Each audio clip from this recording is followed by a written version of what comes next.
കൃഷ്ണ ഗുരുവായൂരപ്പ ശരണം. ഹരേകൃഷ്ണ ചാനലിലേക്ക് ഏവർക്കും സ്വാഗതം. ഗുരുവായൂരപ്പ ഭഗവാന്റെ കഥ കേൾക്കാൻ നമുക്ക് ഏവർക്കും ഇഷ്ടമാണല്ലോ. ഭഗവാനും ഭക്തനും ഭക്തിയുമായിട്ടുള്ള ഒരുപാട് കഥകളുണ്ട്. പലതും സംഭവ കഥ തന്നെയാണ്. യഥാർത്ഥ ഭക്തൻ്റെ ഒപ്പമാണ് ഭഗവാൻ എന്ന് നമുക്ക് ഏവർക്കും അറിയാം. അപ്രകാരമുള്ള ഒരു സാധു ഭക്തൻ്റെ കഥ നമുക്ക് കേൾക്കാം. നമ്മുടെ ഈ കേരളത്തിൽ തന്നെ ഉണ്ടായ ഒരു കഥയാണ്. ഒരുപാട് പ്രാരബ്ധങ്ങളും കുടുംബകാര്യങ്ങളൊക്കെയുള്ള ഒരു സാധാരണ ഭക്തനായിരുന്നു അദ്ദേഹം. അദ്ദേഹത്തിന് നാമജപങ്ങളൊന്നും വലുതായിട്ട് അറിയില്ലെങ്കിലും ഓം നമോ നാരായണായ നമ ഇത്യാദി ചെറിയ മന്ത്രങ്ങൾ അദ്ദേഹം ചൊല്ലാറുണ്ട്.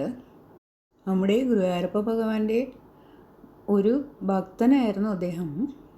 കുടുംബ പ്രാരബ്ധങ്ങൾക്കിടയിൽ അദ്ദേഹത്തിന് വല്ലപ്പോഴും മാത്രമേ ഗുരുവായൂരിലൊന്ന് സന്ദർശിക്കാനും ഭഗവാനെ ദർശിക്കാനും സാധിക്കുമായിരുന്നുള്ളൂ. അന്നത്തെ കാലത്ത് ഇപ്പോഴത്തെ പോലെ വാഹന സൗകര്യവും മറ്റുമില്ലല്ലോ. ആയതിനാൽ വളരെ പ്രയാസപ്പെട്ടിട്ടാണ് ഭഗവാനെ ദർശിക്കാനായി അദ്ദേഹം എത്തുന്നത്. വലിയ സാമ്പത്തിക സ്ഥിതിയൊന്നും അദ്ദേഹത്തിന് ഇല്ലായിരുന്നു. കുടുംബത്തിലെ ഓരോ കാര്യങ്ങൾ ഇങ്ങനെ ചെയ്ത് വരുമ്പോഴേക്കും പുള്ളിക്ക് അമ്പലത്തിലോട്ട് വരാനുള്ള ഒരു സമയമോ സാമ്പത്തികമോ ഒന്നും കിട്ടിയിരുന്നില്ല. എന്നിരുന്നാലും വല്ലപ്പോഴുമെങ്കിലും ഗുരുവായൂരപ്പ ഭഗവാനെ കാണാനായിട്ട് പുള്ളി എത്താറുണ്ട്. അങ്ങനെ ഒരു ദിവസം പുള്ളി ഗുരുവായൂരപ്പ ഭഗവാനെ കാണാനായിട്ട് യാത്ര ചെയ്ത് അമ്പലത്തിലെത്തി. ഭഗവാനെ തൊഴുത് ഇങ്ങനെ പ്രദക്ഷിണം വെച്ച് നിൽക്കുമ്പോഴാണ് രണ്ട് ഭക്തന്മാർ അവിടെ നിന്ന് സംസാരിക്കുന്നത് കേട്ടത്. അതായത് വടക്കേ ഇന്ത്യയിൽ, നോർത്ത് ഇന്ത്യയിൽ ഒരു കൃഷ്ണക്ഷേത്രമുണ്ട്. അത് ബദ്രിനാഥ് എന്നാണ് പറയുന്നത്. അവിടെ ശങ്കരാചാര്യർ വീണ്ടെടുത്ത വിഗ്രഹമാണ് പ്രതിഷ്ഠിച്ചിട്ടുള്ളത്. അത്രയ്ക്കും വിശേഷപ്പെട്ട ഒരു ക്ഷേത്രമാണ് ബദ്രിനാഥ് ക്ഷേത്രം എന്നാണ് അവർ തമ്മിൽ സംസാരിച്ചത്. നമ്മുടെ ഈ ഭക്തൻ മാറി നിന്ന് ഇതെല്ലാം കേൾക്കുന്നുണ്ടായിരുന്നു. ബദരി എന്ന വാക്ക് കേട്ടപ്പോൾ ഇദ്ദേഹത്തിന് എന്തെന്നില്ലാത്ത ഒരു ആത്മസന്തോഷം തോന്നി. അന്നേരം അദ്ദേഹം അതിലൊരാളോട് ചോദിച്ചു, ഈ ബദ്രിനാഥ് എന്ന് പറയുന്ന സ്ഥലം എവിടെയാണ്? നോർത്ത് ഇന്ത്യയിലാണ് ഈ ബദ്രിനാഥ് എന്ന ക്ഷേത്രം ഉള്ളതെന്ന് മറുപടി കിട്ടി. വളരെ വിശേഷപ്പെട്ട ക്ഷേത്രമാണെന്ന് പറയുകയും ചെയ്തു. ഇത് കേട്ട് നമ്മുടെ ആ ഭക്തന് എങ്ങനെയെങ്കിലും ബദ്രിനാഥിലോട്ട് പോകാനുള്ള ഒരു അദമ്യമായ ഒരു ആഗ്രഹം ഉണ്ടായി. ഈ സംഭവം നടക്കുമ്പോൾ അദ്ദേഹത്തിന് ഒരു 40 വയസ്സൊക്കെ ഉണ്ടാവുള്ളൂ. പ്രകാരം അദ്ദേഹത്തിന് ബദ്രിനാഥിലേക്ക് പോകാനുള്ള ആഗ്രഹം വർദ്ധിച്ചു വന്നു. അതോടൊപ്പം അദ്ദേഹത്തിൻ്റെ പ്രാരാബ്ധങ്ങളും തീരുന്നില്ല. കുടുംബത്തിലെ ഓരോ കാര്യങ്ങൾ ഇങ്ങനെ ചെയ്തു വരികയാണ്. വയസ്സ് കൂടി വരുന്നു. അപ്പോഴേക്കും കയ്യിൽ ശകലം കാശ് കരുതിയിട്ടുണ്ടായിരുന്നു. ഭാര്യയോട് ചോദിച്ചു, നമുക്കൊന്ന് ബദ്രിനാഥ് വരെ പോയാലോ? അന്നേരം ഭാര്യ പറഞ്ഞു, എനിക്ക് കാൽമുട്ടൊന്നും വയ്യായിക ഒരുപാടുണ്ട്. അതിനാൽ യാത്ര ചെയ്യാനൊക്കെ ബുദ്ധിമുട്ടാണ്. യാത്രാ സൗകര്യങ്ങളും ഇല്ലല്ലോ ഇന്നത്തെ പോലെ. അപ്പോൾ അതുകൊണ്ട് എനിക്ക് യാത്ര ചെയ്യാൻ ബുദ്ധിമുട്ടാണ്, ഞാൻ വരുന്നില്ല എന്ന് പറഞ്ഞു. ഇത് കേട്ട് അദ്ദേഹത്തിന് വിഷമമായി. അദ്ദേഹം ഭാര്യയെ കൂടാണ്ട് പോകാനൊരു വിഷമമുണ്ട്. അപ്പോൾ അതുകൊണ്ട് അദ്ദേഹം വീണ്ടും യാത്ര മാറ്റി വെച്ചു. വീണ്ടും ജീവിതത്തിലെ ഓരോ കാര്യങ്ങൾ ഇങ്ങനെ ചെയ്ത് കുടുംബത്തിന് വേണ്ടിയിട്ട് പുള്ളി ജീവിക്കുകയാണ്. അദ്ദേഹത്തിന് ഏകദേശം ഒരു 72 വയസ്സായി. അന്നേരം അദ്ദേഹം ഭാര്യയോട് പറഞ്ഞു, എൻ്റെ ഈ ആഗ്രഹം എനിക്ക് അടക്കാൻ പറ്റുന്നില്ല. എനിക്ക് ഭഗവാനെ കാണണം. ഇനി കാണാണ്ട് തന്നെ ഞാൻ അങ്ങോട്ട് മരിച്ചു പോകുമെന്ന് എനിക്ക് പേടിയാണ്. അതുകൊണ്ട് ബദ്രിനാഥിലോട്ട് എനിക്ക് പോകണം. അപ്പോഴേക്കും ഭാര്യ പറഞ്ഞു, നിങ്ങൾക്ക് ഒത്തിരി വയസ്സായല്ലോ, ഇനി എങ്ങനെയാണ് ഇത്രയും ദൂരമൊക്കെ പോവുക? അതുപോലെ നമ്മുടെ ഈ കാലത്തെ കമ്മ്യൂണിക്കേഷനൊന്നും ഇല്ലല്ലോ അന്ന്. അതുകൊണ്ട് എങ്ങനെയാണ് എവിടെയാണെന്നൊന്നും അറിയാൻ പറ്റില്ലല്ലോ. അതുകൊണ്ട് പോകാണ്ടിരിക്കുകയല്ലേ നല്ലത് എന്ന് ഭാര്യ പറഞ്ഞു. എന്നാൽ അദ്ദേഹത്തിൻ്റെ അദമ്യമായ ആഗ്രഹം ഉണ്ടായിരുന്നു ഭഗവാനെ കാണാനായിട്ട്, ബദ്രിനാഥ് സന്ദർശിക്കാനായിട്ട്. അതുകൊണ്ട് അദ്ദേഹം ഞാൻ പോയിട്ട് വരാം, എങ്ങനെയെങ്കിലും ഞാൻ പോയിട്ട് വരാം എന്ന് പറഞ്ഞിട്ട് പുള്ളി പുറപ്പെട്ടു. ശരിക്കും അന്നേരം അദ്ദേഹത്തിൻ്റെ കയ്യിൽ നേരത്തെ ഉണ്ടായിരുന്ന അത്രയും സ്വരുക്കൂട്ടി വെച്ചിരുന്ന പൈസ പോലും ഇല്ല. യാത്രാക്കൂലിക്ക് ഒരുപാട് പൈസ വേണമെന്ന്. അത്രയും പൈസയൊന്നും ഇല്ല. എന്നിരുന്നാലും അദ്ദേഹം പകുതി നടന്നും ഒക്കെ ആയിട്ട് അമ്പലങ്ങളിലൊക്കെ കയറി വിശ്രമിച്ച് അങ്ങനെയൊക്കെ അദ്ദേഹം തൻ്റെ യാത്ര തുടർന്നു. ഇപ്രകാരം അമ്പലങ്ങളിൽ കയറി ദർശനം ചെയ്തിട്ട് പുള്ളി ഇങ്ങനെ യാത്ര ചെയ്യുമ്പോൾ അദ്ദേഹത്തിൻ്റെ വയസ്സിനുപരി വളരെയധികം മനോബലം അദ്ദേഹത്തിന് ലഭിച്ചു എന്ന് പറയപ്പെടുന്നു. അപ്രകാരം അദ്ദേഹം വടക്കോട്ടുള്ള യാത്ര തുടർന്നു. ഗുരുവായൂരപ്പ ഭഗവാൻ തന്നെയാണ് പുള്ളിക്ക് ആത്മഫലം നൽകിക്കൊണ്ടിരിക്കുന്നത്. പുള്ളിയുടെ മനസ്സിലാണെങ്കിൽ ഇങ്ങനെ ബദ്രിനാഥ് എങ്ങനെ ഉണ്ടാവും ഒന്നും അറിയില്ല. എന്നാലും ബദ്രീപ് കാണണം, ബദ്രീപ് പോകണം, ഭഗവാനെ കാണണം, ഇത് മാത്രമാണ് പുള്ളീൻ്റെ ചിന്ത. അപ്രകാരം അദ്ദേഹം ബദ്രിയിലെത്തി. ബദ്രിയിൽ താഴ്വാരത്ത് എത്തിയപ്പോഴത്തേക്കും അവിടെ കണ്ട ആളോട് ചോദിച്ചു, ബദ്രിയിലേക്കുള്ള വഴി തന്നെയാണല്ലോ അല്ലേ? അപ്പം അന്നേരം അവിടെയുള്ള ആ വ്യക്തി പറഞ്ഞു, ഇത് തന്നെയാണ്, പക്ഷേ ഈ സമയത്ത് എന്താ ബദ്രിയിലോട്ട് എന്ന് ചോദിച്ചിട്ട് അദ്ദേഹം ഉണ്ടാകാതെ നടന്നു പോയി. അപ്പോൾ കൂടുതലായിട്ടൊന്നും പറഞ്ഞില്ല. അപ്പോൾ നമ്മുടെ ഈ ഭക്തനാണെങ്കിൽ എന്താണെന്ന് മനസ്സിലാകാണ്ട് മുന്നോട്ട് നടന്നു. അല്പം നടന്നപ്പോഴേക്കും ഒരു കുന്നെത്തി. ആ കുന്ന് കയറാൻ തുടങ്ങി പുള്ളി. അപ്പോഴേക്കും എതിരെ നല്ല തേജസ്സുള്ള ഒരാൾ നടന്നു വരികയാണ്. അപ്പോൾ ഇദ്ദേഹം ചോദിച്ചു, അത് ബദറിലേക്കുള്ള വഴി തന്നെയാണല്ലോ അല്ലേ? അന്നേരം അദ്ദേഹം പറഞ്ഞു, ആണ്, പക്ഷെ താങ്കൾ എവിടെ നിന്നാണ് വരുന്നത്? അപ്പോൾ പച്ച മലയാളത്തിലുള്ള ഒരു വർത്തമാനം കേട്ടപ്പോഴത്തേക്കും പുള്ളിക്ക് ആശ്വാസമായി. നമ്മുടെ ഭക്തൻ ഇതുവരേക്കും ചെറിയ ചെറിയ ഹിന്ദി വാക്കുകളൊക്കെ ഉപയോഗിച്ചാണ് യാത്ര തുടർന്നത്. എതിരെ വന്ന ആ പുണ്യാത്മാവിൻ്റെ വാക്കുകൾ മലയാളത്തിലായപ്പോൾ പുള്ളിക്ക് വളരെയധികം സന്തോഷമായി. ഞാനങ്ങ് തെക്ക് കേരളത്തിൽ നിന്നാണ് വരണേ എന്ന് പറഞ്ഞു. അപ്പോൾ അദ്ദേഹം പറഞ്ഞു, ഞാനും കേരളത്തിൽ തന്നെയാണ്. ഈ ഭക്തൻ അദ്ദേഹത്തിനോട് ചോദിച്ചു, ബദ്രിനാഥ് ക്ഷേത്രം ഇവിടെ അടുത്ത് തന്നെയല്ലോ അല്ലേ? അദ്ദേഹം പറഞ്ഞു, ബദ്രിനാഥ് ക്ഷേത്രം അടച്ചുവല്ലോ. ഇത് കേട്ട നമ്മുടെ ഭക്തന് വളരെയധികം ദുഃഖമുണ്ടായി. ഉടനെ തന്നെ ചോദിച്ചു, അതിനെന്താ നാളെ തുറക്കത്തില്ലയോ? അന്നേരം അദ്ദേഹം പറഞ്ഞു, ഞാനാണ് അവിടുത്തെ പൂജാരി, എൻ്റെ സ്ഥാനപ്പേര് റാവൽജി എന്നാണ്. ബദ്രിനാഥ് ക്ഷേത്രം ഇപ്പോൾ അടച്ചത് ഇനി 6 മാസത്തേക്ക് അടച്ചിടാൻ വേണ്ടിയിട്ടാണ്. 6 മാസം കഴിഞ്ഞിട്ടേ ഇനി തുറക്കത്തുള്ളൂ. ഇത് കേട്ട നമ്മുടെ ഭക്തനാണെങ്കിൽ ഒരുപാട് വിഷമിച്ചു. റാവൽജി തുടർന്നു, ഇനിയിപ്പോൾ അതിശൈത്യമാണ് വരുന്നത്, ഒരുപാട് മഞ്ഞാണ്, ഒപ്പം കൊടുങ്കാറ്റും ഒക്കെ ഉണ്ടാവും. അതിനാലാണ് 6 മാസം അമ്പലം അടച്ചിടുന്നത്. ഞാനത് പൂട്ടിയിട്ട് ഇറങ്ങുന്ന വഴിയാണ്. ഇത് കേട്ട് നമ്മുടെ ഭക്തൻ ആകെ തളർന്നു, ആകെ വിഷമമായി. ഭഗവാനെ, ഗുരുവായൂരപ്പ, 6 മാസത്തേക്ക് അടച്ചോ? എങ്ങനെയാണ് ഞാൻ ബദരിയിലെ ഭഗവാനെ തൊഴുക? അദ്ദേഹം ആകെ വിഷമത്തിലായി. അദ്ദേഹം റാവൽജിയുടെ കാൽക്കൽ വീണു. ഉടനെ ചോദിച്ചു, കരഞ്ഞുകൊണ്ട് പറയുകയാണ്, ഒന്ന് എനിക്ക് തുറന്നു തരാമോ? ഞാൻ ഒന്ന് തൊഴുതോട്ടെ. 6 മാസം എനിക്ക് കാത്തിരിക്കാൻ വയ്യ. ഇത് തന്നെ ഞാൻ ഒരുപാട് ബുദ്ധിമുട്ടിയിട്ടാണ് ഇവിടെ എത്തിയത്. ഞാൻ എത്രയോ വർഷം കൊണ്ട് ഭഗവാനെ തൊഴാൻ വേണ്ടിയിട്ട് ആലോചിച്ച് കാത്ത് ഇരിക്കുകയാണ്. പക്ഷെ നടന്നില്ല. ഈ വയസ്സാം കാലത്താണ് എനിക്ക് ബുദ്ധിമുട്ടി ഇവിടെ എത്താൻ സാധിച്ചത്. അതും ഭഗവാന്റെ അനുഗ്രഹത്തിലാണ് ഞാൻ ഇത്രയും നടന്നെത്തിയത്. അതുകൊണ്ട് എനിക്ക് ഒന്ന് തുറന്നു തരാമോ? ഞാൻ ഒരു നോക്ക് കണ്ട് തൊഴുതിട്ട് മടങ്ങാം എന്ന് റാവൽജിയോട് കാൽക്കൽ വീണ് അപേക്ഷിക്കുകയാണ് നമ്മുടെ ഈ ഭക്തൻ. അദ്ദേഹത്തെ പിടിച്ചെഴുന്നേൽപ്പിച്ചിട്ട് റാവൽജി പറഞ്ഞു, ഇത് ഒരു ചടങ്ങൊക്കെയാണ്. ഞങ്ങൾ ഈ നടയടയ്ക്കുന്നത് ഒരു ചടങ്ങൊക്കെയാണ്. ഭഗവാനെ കമ്പിളി കൊണ്ടൊക്കെ മൂടി പിന്നെ ഒരു കിടാവിളക്കൊക്കെ വെച്ചിട്ടാണ് നമ്മൾ വാതിലടയ്ക്കുന്നത്. അതിനുശേഷം 6 മാസം കഴിഞ്ഞിട്ടാണ് തുറക്കാറുള്ളത്. അമ്പലം മുഴുവനും മഞ്ഞ് മൂടി കാണും. 6 മാസം കഴിയുമ്പോഴത്തേക്കും മഞ്ഞ് ശകലം മാറും. അന്നേരം നമ്മൾ പോയി തുറക്കുമ്പോൾ ഭഗവാന്റെ ആ കിടാവിളക്ക് അപ്രകാരം തന്നെ കത്തിക്കൊണ്ടിരിക്കും. ഇത് ഇവിടുത്തെ ചടങ്ങാണ്. ഈ ചടങ്ങുകളൊന്നും നമുക്ക് മാറ്റാൻ സാധ്യമല്ല. ഇത് കേട്ട നമ്മുടെ ഭക്തൻ അവിടെ നിലത്ത് വീണ് കിടന്ന് കരയാൻ തുടങ്ങി. എങ്ങനെയെങ്കിലും എനിക്ക് ഒന്ന് തുറന്നതായോ, ഞാൻ ഒരു നോക്ക് കണ്ടേച്ച് പോവാം എന്ന് പറഞ്ഞിട്ട് ഭയങ്കരമായിട്ട് നിലവിളിക്കാൻ തുടങ്ങി. റാവൽജി അവിടുത്തെ ഐതിഹ്യവും കാര്യങ്ങളും ഒക്കെ പറഞ്ഞു കൊടുത്തിട്ടും പുള്ളിയുടെ മനസ്സിലോട്ട് അതങ്ങോട്ട് കയറുന്നില്ല. പുള്ളിക്ക് ഭഗവാനെ ഒരു നോക്ക് കാണാനുള്ള അദമ്യമായ ആഗ്രഹം കാരണം പുള്ളി ആകെ കരയുകയാണ്. എന്ത് ചെയ്യണമെന്ന് അറിയാതെ നിലത്ത് കിടന്ന് കരയുകയാണ്. ഇത് കണ്ട റാവൽജിയും ആകെ വിഷമത്തിലായി. റാവൽജി പറഞ്ഞു, ഒരു കാര്യം ചെയ്യാം, താഴ്വരയിൽ ഗ്രാമമുണ്ട്, ഗ്രാമത്തിൽ ഒരു 6 മാസം താങ്കൾ താമസിക്കുക. എന്നിട്ട് മെയ് മാസം ആകുമ്പോഴത്തേക്കും മെയ് 1-ാം തീയതി തന്നെ തുറക്കും. അന്നേരം നേരെ ഇങ്ങ് കയറി വന്നാൽ മതി. ഭഗവാനെ കണ്ടിട്ട് പോവാം. ആദ്യത്തെ ദിവസം തന്നെ തൊഴുതേച്ച് പോകാം. ഇപ്രകാരം റാവൽജി പറഞ്ഞത് കേട്ട് ആ ഭക്തൻ ഞെട്ടി. കാരണം പുള്ളിയുടെ കയ്യിൽ 5 പൈസ ഇല്ലേ.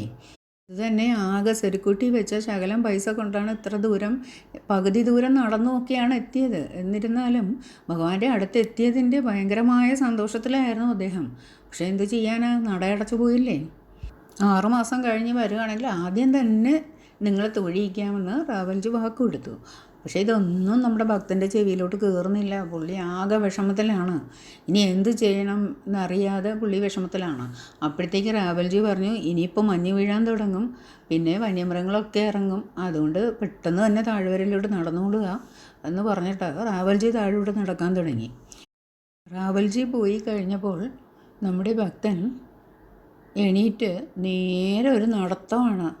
ആ കുന്നങ്ങ് കയറി നടന്നു പോവുകയാണ്. അമ്പലം ലക്ഷ്യമാക്കിയിട്ട് പോവുകയാണ്. ഇങ്ങനെ നടന്ന് പോവുകയാണ് ബദ്രിനാഥിലോട്ട്.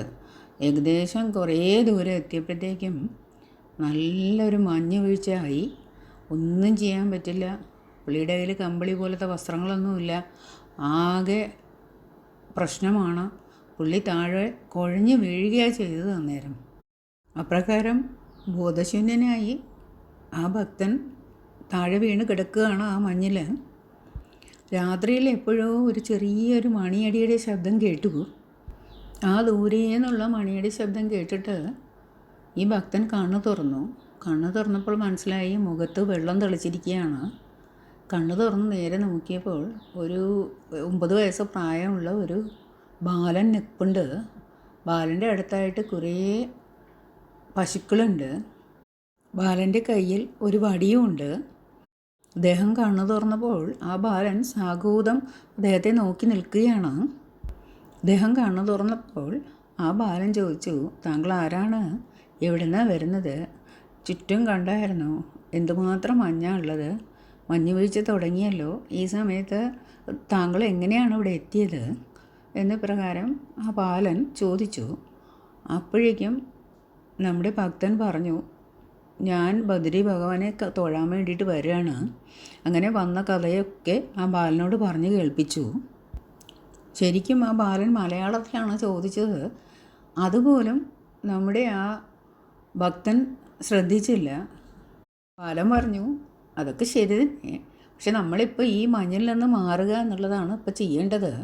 താങ്കളൊരു കാര്യം ചെയ്യൂ, എൻ്റെ ഒപ്പം പോരൂ, എൻ്റെ വീട്ടിൽ വന്നിട്ട് നമുക്ക് ഇരിക്കാം, എന്നിട്ട് ബാക്കി ആലോചിക്കാം.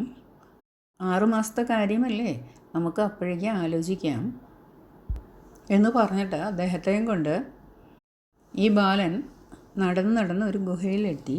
ആ ഗുഹയുടെ സൈഡിലായിട്ട് ഒരു പശുത്തൊഴുത്തുണ്ടായിരുന്നു. ആ തൊഴുത്തിൽ പശുക്കളെ എല്ലാം കെട്ടി അതിനുശേഷം ഗുഹയുടെ അകത്തോട്ട് കയറിയിട്ട് ഈ ഭക്തന് ഒരു കമ്പിളിയൊക്കെ കൊടുത്തു. എന്നിട്ട് അടുപ്പ് കൂട്ടി ആ ബാലൻ കുറച്ച് കഞ്ഞി ഉണ്ടാക്കിയിട്ട് ഈ ഭക്തന് കുടിക്കാനായിട്ട് കൊടുത്തു. നല്ല വിശപ്പുണ്ടാവുമല്ലേ, ഈ കഞ്ഞി അങ്ങോട്ട് കുടിച്ചോളൂ എന്ന് പറഞ്ഞു. ആ വെച്ച പാത്രത്തിലുള്ള കഞ്ഞി മുഴുവനും അദ്ദേഹത്തിന് കൊടുത്തു. ഇദ്ദേഹം അതത്രയും കുടിച്ച് ഏകദേശം തീരാറായപ്പോഴാണ് ഓർത്തത്, ബാലന് കൊടുത്തില്ലല്ലോ, ബാലൻ കഴിച്ചില്ലല്ലോ എന്ന്. ബാലനാകട്ടെ അദ്ദേഹം കഞ്ഞി കുടിക്കുന്നത് വളരെ കൗതുകത്തോടെ നോക്കി നിന്നു. അപ്പോഴാണ് അദ്ദേഹം ശ്രദ്ധിക്കുന്നത്, അയ്യോ മോനെ, നീ കുടിച്ചില്ലല്ലോ എന്ന് പ്രകാരം പറഞ്ഞു. അപ്പോഴേക്കും അദ്ദേഹം ശകലം മിച്ചം ഉണ്ടായിരുന്ന ആ കഞ്ഞി, ശകലം ഉണ്ടല്ലോ, ഇതിനിപ്പോൾ എന്താ ചെയ്യുക, സാരമില്ല ഞാനത് കുടിച്ചോളാം എന്ന് പറഞ്ഞിട്ട് ആ ബാലൻ ആ കഞ്ഞി കുടിക്കുകയുണ്ടായി. കഞ്ഞിയൊക്കെ കുടിച്ച് കഴിഞ്ഞപ്പോഴേക്കും നമ്മുടെ ഭക്തന് ഒരു ഉന്മേഷം തോന്നി. അദ്ദേഹം ബാലനോട് ചോദിച്ചു, നീ എന്താ ഇവിടെ, എങ്ങനെയാ ഇവിടെ വന്നേ? അപ്പോൾ ആ ബാലൻ പറഞ്ഞു, എനിക്ക് മാതാപിതാക്കളൊന്നുമില്ല. ഞാൻ വളരെ പണ്ട് തന്നെ ഇവിടെ ഈ പശുക്കളെ മേയിച്ചുകൊണ്ടിരിക്കുകയാണ്. പശുക്കളെ മേയിച്ചിട്ട് പശുവിൻ പാലെടുത്ത് ഞാൻ താഴത്തെ ഗ്രാമത്തിൽ കൊണ്ടു കൊടുക്കും. അപ്രകാരമാണ് ഞാനിവിടെ കഴിയുന്നത്. ആ ബാലൻ ആ ഭക്തനോട് ചോദിച്ചു, താങ്കൾ എങ്ങനെയാണ് ഇവിടെ എത്തിപ്പെട്ടത്? എങ്ങനെയാണ് ഇവിടത്തെക്കുറിച്ച് അറിഞ്ഞത്? അപ്പോഴാണ് ആ ഭക്തൻ പറഞ്ഞു, ഞങ്ങളുടെ നാട്ടിൽ കേരളത്തിൽ ഒരു അമ്പലമുണ്ട്, ഗുരുവായൂർ എന്ന് പറഞ്ഞിട്ടാണ്. ഞാൻ വല്ലപ്പോഴും അവിടെ പോകാറുണ്ട്. എൻ്റെ സാമ്പത്തിക സ്ഥിതി അവിടേക്ക് പോകാനായിട്ട് അനുവദിക്കില്ല. യാത്ര ചെയ്യാനൊക്കെ ബുദ്ധിമുട്ടായിരുന്നു. എന്നാലും ഞാൻ 20 വയസ്സ് മുതൽക്ക് അവിടെ പറ്റുന്ന സമയത്തൊക്കെ പോകാറുണ്ട്. അങ്ങനെ ഒരു പ്രാവശ്യം പോയപ്പോഴാണ് 2 ഭക്തർ തമ്മിൽ സംസാരിക്കുന്നത് കണ്ടത്. ബദ്രിനാഥിനെ കുറിച്ചായിരുന്നു സംസാരിച്ചത്. ബദരി എന്ന് കേട്ടപ്പോൾ തന്നെ എനിക്കൊരു ഉന്മേഷം തോന്നി. എങ്ങനെയെങ്കിലും ബദരിനാഥിലോട്ട് വരണം, ബദരി ഭഗവാനെ കാണണം എന്ന് എനിക്ക് അന്ന് തന്നെ ആഗ്രഹമുണ്ടായി. അത് പിന്നെ വയസ്സായി, ഓരോ കാര്യങ്ങൾ ചെയ്ത് വന്നപ്പോഴത്തേക്കും വയസ്സായി. ഇപ്പം എനിക്ക് 72 വയസ്സായി. ഇപ്പോഴാണ് എനിക്ക് ഇവിടോട്ട് വരാനായിട്ട് സാധിച്ചത്. ഇത് തന്നെ വളരെ ബുദ്ധിമുട്ടിയിട്ടാണ് ഞാൻ എത്തിയത് എന്നൊക്കെ ബാലനോട് പറഞ്ഞു. കേരളത്തിൽ അങ്ങനെ ഒരു അമ്പലം ഉണ്ടോ എന്ന് ബാലൻ ചോദിച്ചു. ഉണ്ട്, ഗുരുവായൂർ വളരെ പ്രസിദ്ധമാണ്.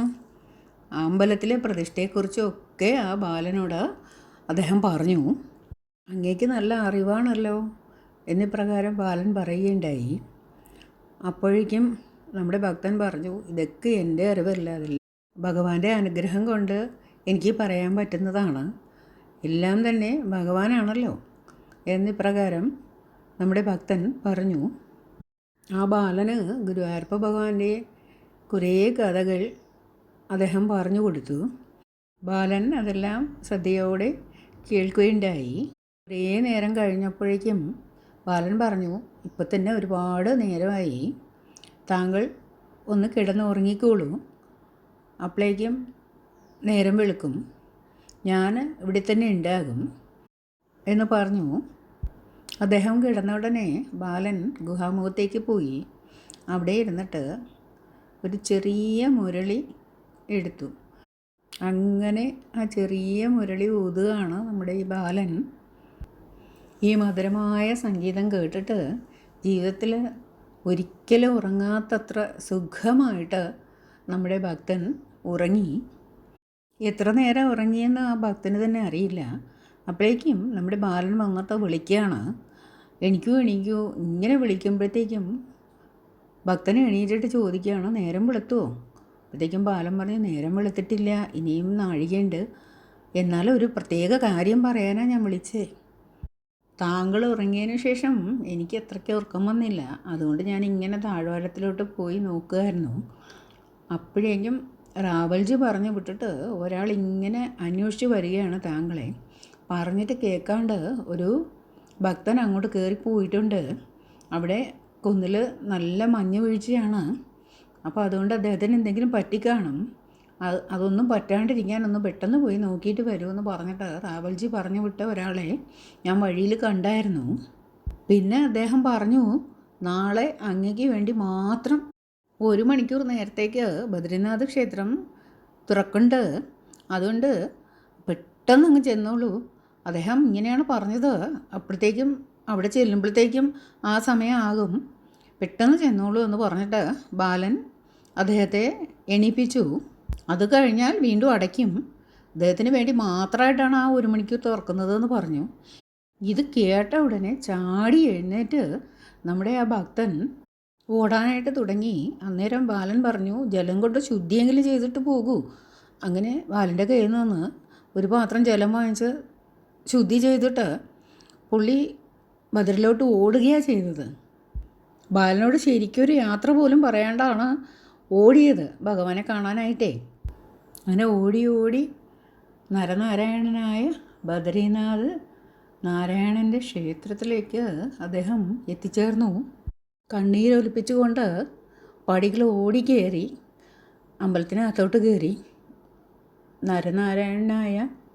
നരനാരായണ സ്വരൂപിയായ ബദരീനാരായണനെ അദ്ദേഹം മുന്നിൽ കണ്ടു. താനും ഭഗവാനും മാത്രം. അപ്പോൾ ഉള്ളിൽ നിന്ന് ഗുരുവായൂരപ്പ എന്നൊരു വിളി. അദ്ദേഹം ഗുരുവായൂരപ്പ എന്ന് വിളിച്ച് സാഷ്ടാംഗം വീണ് നാരായണ ഭഗവാനെ നമസ്കരിച്ചു. അപ്പോഴേക്കും റാവൽജി അവിടേക്ക് വന്നു. അദ്ദേഹം നമസ്കരിച്ച് എഴുന്നേറ്റപ്പോഴേക്കും റാവൽജി അദ്ദേഹത്തെ കണ്ടു. അങ്ങോ എന്ന് പറഞ്ഞിട്ട് ആശ്ചര്യപൂർവ്വം ചോദിക്കുകയാണ്, അങ്ങെങ്ങനെ?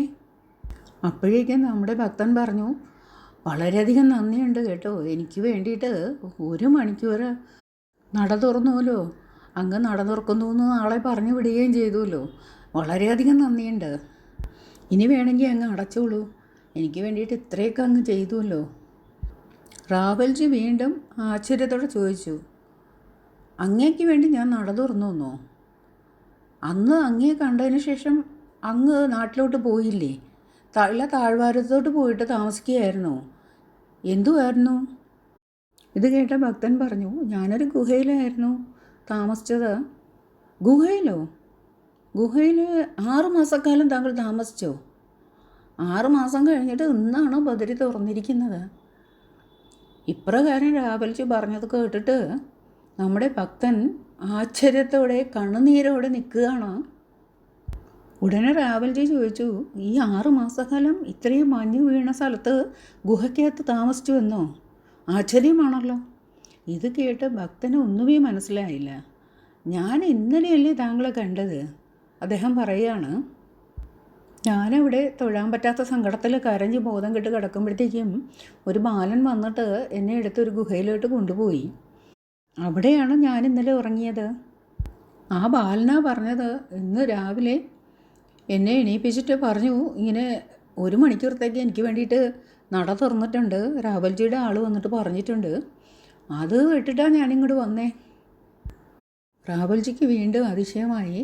റാവൽജി പറയാണ്, അങ്ങ് എന്തായി പറയുന്നത്? ഞാൻ അന്ന് പോയതിന് ശേഷം ഇന്നാണ് വന്ന് നട തുറക്കുന്നത്. അന്ന് ഞാൻ ഒരു കാര്യം ചെയ്തിരുന്നു, എൻ്റെ ആൾക്കാരെ മുകളിലോട്ട് വിട്ടിരുന്നു. കാരണം താങ്കൾ മഞ്ഞിൽപ്പെട്ട് എന്തെങ്കിലും ആപത്ത് സംഭവിക്കാതിരിക്കാൻ താങ്കളെ വിളിച്ചുകൊണ്ട് വരാൻ വേണ്ടിയിട്ട് 1-2 പേരെ ഞാൻ അങ്ങോട്ട് അയച്ചിരുന്നു. പക്ഷേ അവർക്ക് താങ്കളെ കണ്ടെത്താനായില്ല. 6 മാസം കഴിഞ്ഞിട്ട് ഞാനിതാ ഇന്നാണ് നട തുറക്കുന്നത്. ഇന്നിപ്പോൾ ആദ്യത്തെ തൊഴാൻ വന്ന ഭക്തനും താങ്കളാണ്.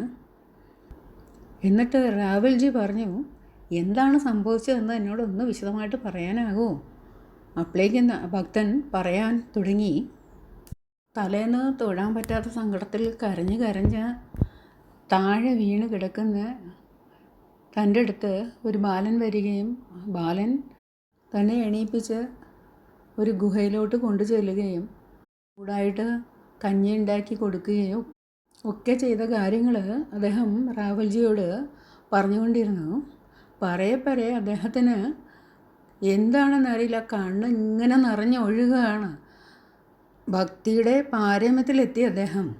താൻ കുടിച്ച കഞ്ഞിയുടെ ബാക്കി പോലും ആ ബാലൻ കുടിച്ചു എന്നും പിറ്റേത് എണീപ്പിച്ചിട്ട് 1 മണിക്കൂർ നേരത്തേക്ക് ഭഗവത് സന്നിധി തുറക്കുന്നു, പോയി തൊഴുതേച്ച് വരാൻ വേണ്ടിയിട്ട് പറയുകയും ചെയ്തു. ഈ നടന്ന കാര്യങ്ങൾ റാവൽജിയോട് പറയപ്പറേ അദ്ദേഹം പൊട്ടിക്കരയുണ്ടായി. റാവൽജിയും ഭക്തിയുടെ പാരമ്യം കൊണ്ട് പൊട്ടിക്കരഞ്ഞു പോയി. ഭഗവാനെ ഗുരുവായൂരപ്പ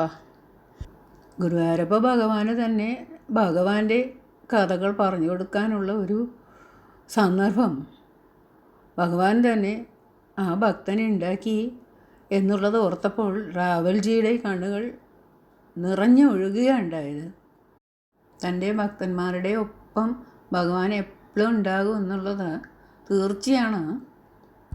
ഏത് ആപത്ഘട്ടത്തിലും ഭഗവാൻ ഭക്തൻ്റെ ഒപ്പം ഉണ്ടാകും. ഏവർക്കും ബദരീനാരായണ ഭഗവാന്റെയും ഗുരുവായൂരപ്പ ഭഗവാന്റെയും അനുഗ്രഹം ഉണ്ടാകട്ടെ എന്ന് പ്രാർത്ഥിക്കുന്നു. ഹരേ കൃഷ്ണ. സർവം കൃഷ്ണാർപ്പണമസ്തു.